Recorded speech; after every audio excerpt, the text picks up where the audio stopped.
Pujari Lal Das is the court-appointed priest at the disputed Ram Janmabhoomi site. विश्व हिंदू परिषद ने मंदिर बनाने का कार्य शुरू किया है, इसके बारे में क्या सोचते हैं? ये तो एक राजनीतिक मुद्दा है। विश्व हिंदू परिषद ने जो कार्यक्रम चलाया है, मंदिर तो बनाने के लिए कोई रोक नहीं था। फिर हमारे यहाँ ऐसा कोई विधान नहीं है कि हम भगवान को अलग हटा करके किसी जगह रखे जाएं, क्योंकि भगवान जहाँ विराजमान हमारे होते हैं हम उसको मंदिर ही मानते हैं। हमारे हिंदू परंपरा ही है, चाहे वो किसी भी मकान में रख दिए जाएं तब भी हम उसको मंदिर ही कहते हैं, क्योंकि भगवान जहाँ विराजमान है वो मंदिर ही होता है। फिर अलग से मंदिर बनाने का कोई औचित्य नहीं है। अगर अलग से भी बनाया जाता तो उस इमारत में जिसमें भगवान विराजमान हैं हम उसको तोड़ना भी नहीं चाहते हैं, और जो लोग तोड़ना चाहते हैं वो इस मुद्दे को लेकर तोड़ना चाहते हैं कि पूरे हिंदुस्तान में एक तनाव की स्थिति पैदा हो और हिंदू मत जो है हमारे पक्ष में हो। उनको ये चिंता नहीं है कि कितना बड़ा जनसंहार होगा, कितने लोग मारे जाएंगे, कितने कटेंगे, कितनी बर्बादियां होंगी, या जो मुस्लिम बाहुल क्षेत्र में हिंदू रहते हैं उनकी क्या परिस्थिति होगी। हमारे देश के सामने तमाम ऐसी समस्याएं हैं कि 1949 से आज तक किसी मुसलमान ने वहां कोई अवरोध नहीं पैदा किया।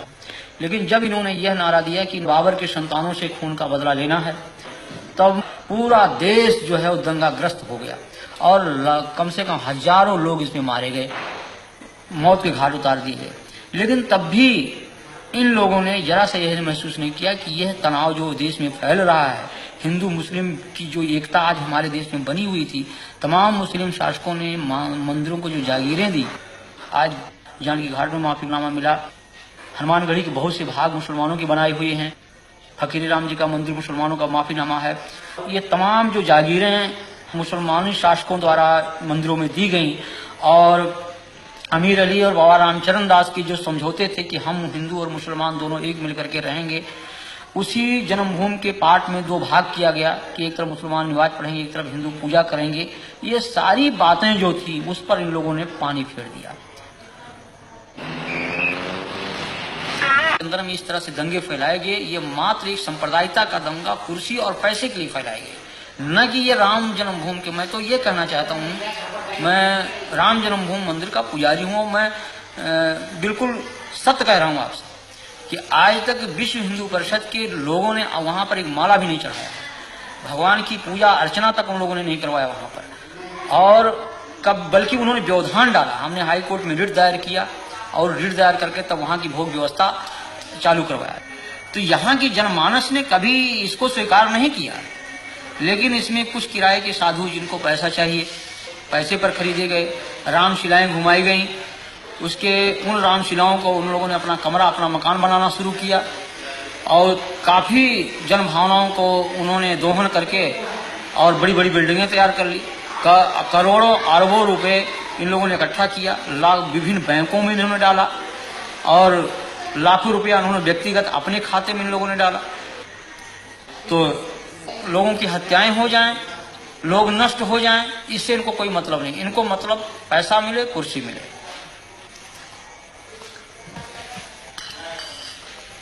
यहाँ जो लोग हिंदू राष्ट्र की बात करते हैं, राम के नाम पर तनाव फैलाते हैं, हिंसा करते हैं, ये सभी उच्च जाति के लोग हैं और ये सबके सब सुविधा भोगी है। इनमें त्याग और तपस्या और जनमानस का हित लेस मात्र नहीं है। ये केवल धार्मिक भावनाओं को बाहर करके और स्वयं को सुख सुविधा में वो परिणित किए हुए हैं। ये जनहित की बात कर ही नहीं सकते। लेकिन आज बड़े बड़े मठ हैं, करोड़ों अरबों की संपत्ति उसमें है, और हम पैदल छोड़ करके एयरमेल से चलते हैं, फर्स्ट क्लास की टिकट पर चलते हैं, एयर कंडीशन के कमरे में रहते हैं। तो जहां पर हम एक तरफ भौतिकवाद, उस भौतिकवादी व्यवस्था से अलग होकर के त्याग और तपस्या और जनहित की बात सोचते थे, उस जगह हम उसको त्याग करके और हम भौतिकवादी व्यवस्था में परिणत हो चुके हैं। जो हम भौतिकवादी व्यवस्था में पूर्ण रूप से लिप्त हो चुके हैं, तो हम भौतिकवाद की ही बात सोचेंगे, हम उससे परे हट नहीं सकते हैं। तो ये आज के धर्माचार्यों को कि आप क्या कहेंगे?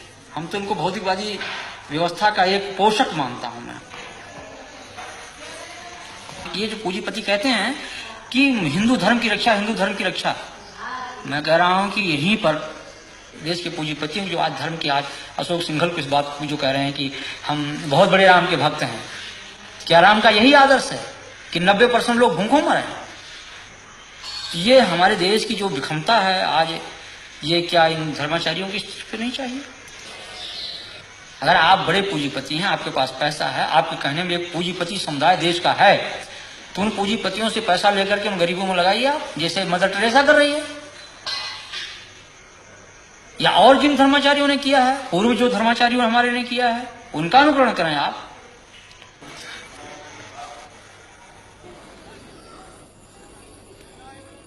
कि जनमानस को इसका विरोध करना चाहिए कि किसी की धार्मिक भावना पर ठेस नहीं पहुंचाना चाहिए।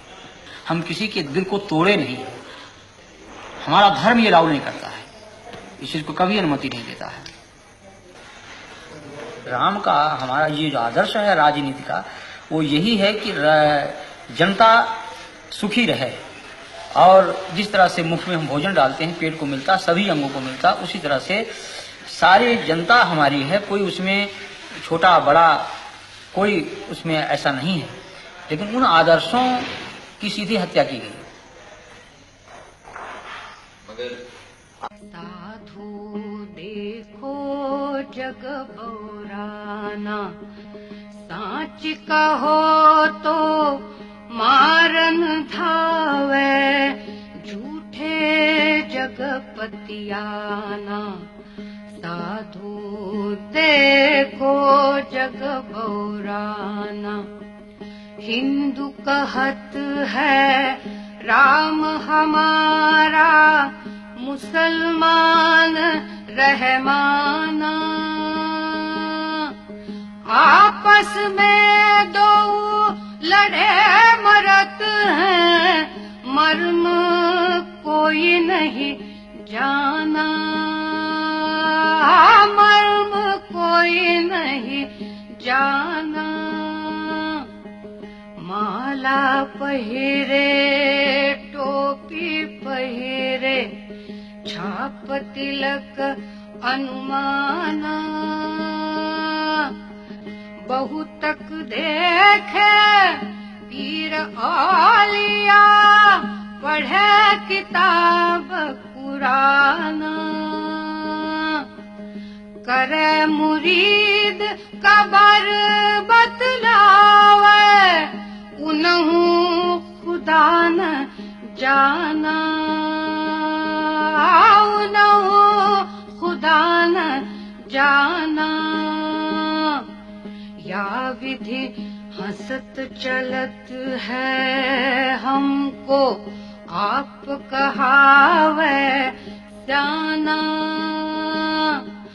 कहे कबीरा सुनो भाई साधो, कहे कबीरा सुनो भाई साधो, इनमें कौन दीवाना, इनमें कौन दीवाना।